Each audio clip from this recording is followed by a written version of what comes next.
What is up, YouTube? This is TechConglomerate here. And today, what I'd like to do is, first of all, welcome you all to my channel.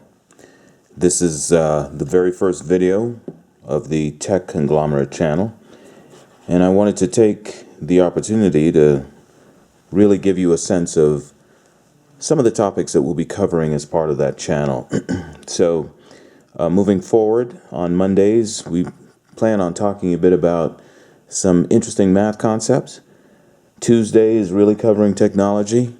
Wednesday is all about watches. Thursday, it's all about theory and interviewing some really outstanding STEM professionals. And then Friday is a free-for-all. And really, it's a chance for you all to drive the content of the channel. So today, what I'd like to do is really cover two watches that were recent purchases, and I've not made a determination whether or not I'd be keeping them or not. But they're two very different watches in some ways, and very similar in others. One of them is a chronograph, and the other is what is called perpetual perpetual date watch from Seiko. So the first one I'd like to introduce you to is the one from Timex, and this is a Timex Expedition.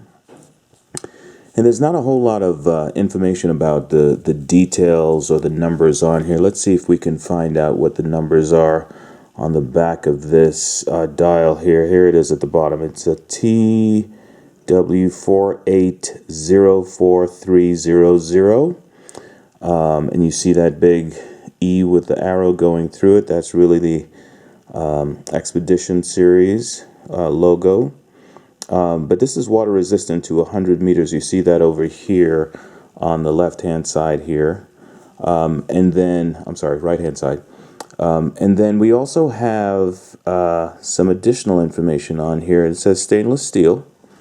And you see back and CR2016. That's the battery.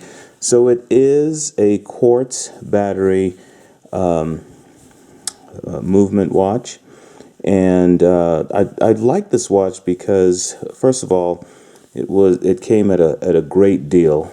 It was on clearance and had just dropped to the point where they were about to send it off to be donated, and I was able to snag it for really, really cheap.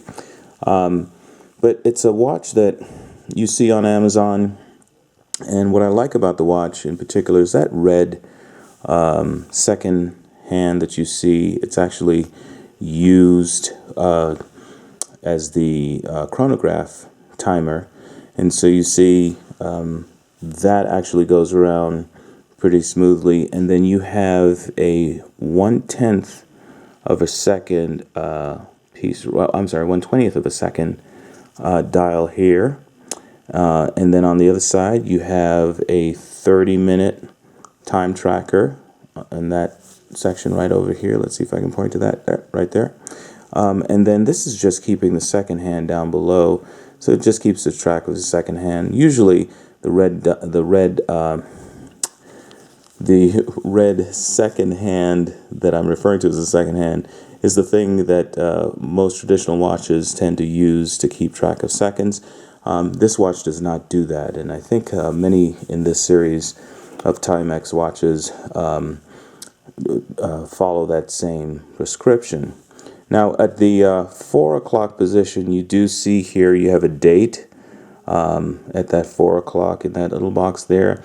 And it looks to be, yeah, it's outlined with some black writing. Again, it's more of an off-white kind of dial. It's a beautiful dial, actually, and the watch appears to be a lot more expensive than what you would typically find at this price point. This is retailing for about $69, and as I said, I didn't have to worry about paying that amount of money.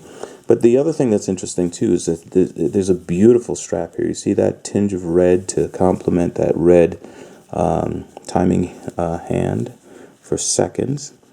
And the band itself is a beautifully thick band. It says genuine leather on there. and you can see it's a nice tan on one side, and then you have that dark brown color on the other. So again, it's a beautiful watch, definitely worth the money. And if you're interested in actually starting a watch collection, I'd started off with a pretty exciting, affordable chronograph that can do quite a number of things. And so here's an example of how this operates. You use this button here to get the watch going in terms of here's the second hand moving for the chronograph portion of the watch. And then you can stop that at that point. And when you stop it, you see that there was some deflection going to 1.5 on the dial that says 1/20th of a second there. And so that's keeping track of the timing. It's actually still going. And so when you hit it again, you see that it gets caught up. So that's hitting this guy, right? And so to reset, you stop the watch, and then you hit the bottom button here, and it resets everything back to 0. And there's a wonderful way to pop this out.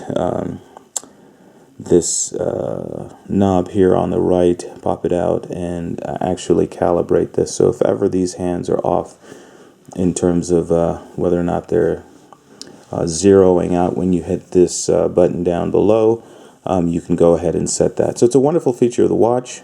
And again, this is a great deal, even at the price point of about $70. It's a wonderful chronograph, looks great. In terms of the size of the watch, let's talk a bit about what that looks like. So when we talk about the lug to lug, we're looking at roughly here 50.3 millimeters lug to lug. And then let's see, right in here, we can get a good sense of what that measurement is. So it's 19.9 millimeters. And then again, the thickness here is also a really, it has some really good thickness to it, but you'll see that it's not really that thick. So you're at 12.6, which is a little bit bigger than most watches that you want to use formally. Again, this is more of a sport kind of watch. I'd probably wear this watch with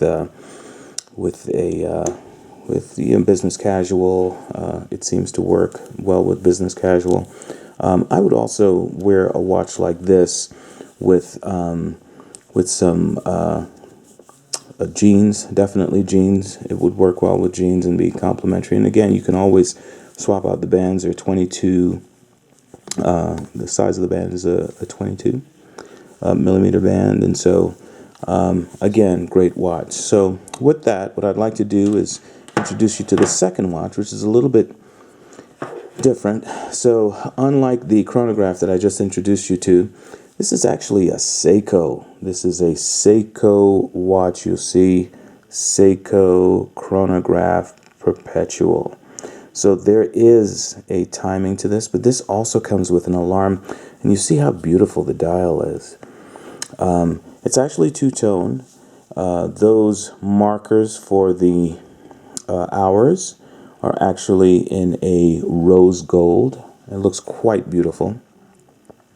And then the actual knobs here on the right, again, are also rose gold. So it's quite nice, nicely put together. And you can see the detail in that beautiful dial.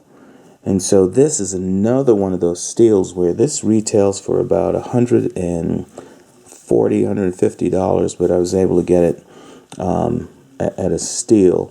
And surprisingly, this is a watch that's available from Walmart, certainly available also from Amazon. But again, a beautiful, beautiful watch. And let me walk you through some of the details of the watch here. So you see that dial up top, and I'm going to try my best. Actually, let's start with doing some measurements here. So the first set of measurements I'd like to do is really get some thickness measurement for the watch. So let's see if we can get a thickness on this watch. And again, this is more of a dress watch.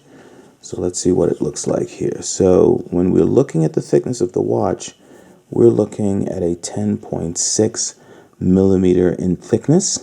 Beautiful, beautiful watch.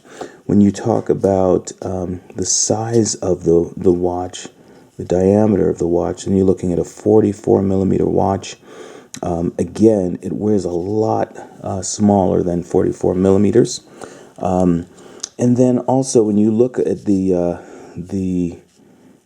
let's see, this dimension here, you're at 22, and then again lug to lug, you're getting up there in size, which is 47 point. I'm sorry, let me correct that here. Let me make sure and get that in there. So it's a little difficult to do that here. All right, so I'm at 51.9 when you look at lug to lug. So again, a beautiful, beautiful watch. Certainly worth its weight in gold. And just really well put together. It's a calf skin leather band, size 22 millimeters again. And the exciting thing here too is this is something called perpetual motion. Well, what is perpetual motion? It's a feature that, you know, unlike other watches that have the date, you know, off to the right a bit, this watch has a beautiful feature where if you look at that little crescent shape right there that's at the end of that second hand, when I push this knob, you'll see it spin around a bit. There it is. There's that beautiful crescent shape, and you see it's pointing to January. See that Jan? It's pointing, that crescent is pointing to January. And then the other beautiful thing is it tells you the date. So that's January 23rd. So when you push that one time, it goes to the month, and after a few seconds, it goes to the date, and you'll see it do that again. It'll go down. So today's January 23rd, and that crescent goes to January 23rd. So it's a great way to be connected. Again, it's another quartz movement. And the exact model of this watch, let's see if I can locate it. It is a Seiko. Let's see if we can get a good sense of what that Seiko number is. It looks to be 930414, water resistant, 10 bars, stainless steel, movement, Japanese movement 7T860AC0. Again, a beautiful watch. It looks way better in person. And again, the dial is off-white, so that's a beauty that you probably not going to see here real well because of the lighting. But it's a beautiful off-white. And look at the texture on that dial. Look at the detail on that. So again, this particular watch, again, is a perpetual chronograph watch. It's a beautiful functioning watch. You can set the date and time. The other features here too, you see the day of the week, and so we're between Thursday and Friday right now. And then the other thing too is that that arrow, when it returns, will point to, let's see, let me make sure that this is right. It will point, you hit it again, to leap year. So this is a leap year. So it reminds you it's a leap year. So it's a beautiful watch with lots of features. There will be a challenge for when the battery dies, and usually battery, I've been told, lasts for about 2 years. So again, wonderful watch, highly recommended. Thank you. If you're interested in subscribing to the channel, please do so. Click that subscribe button. As I said, there's going to be quite a number of things that I'd like to share with you all, including some music. And so I look forward to seeing you all. And again, 2 watches that really stand out from the crowd, and they are quite different, and in a lot of ways they are the same in that they are incredibly attractive watches. So with that, thank you all once again for your time. I look forward to seeing you again. Go ahead and smash that like button. This is the Tech Conglomerate channel. See you soon.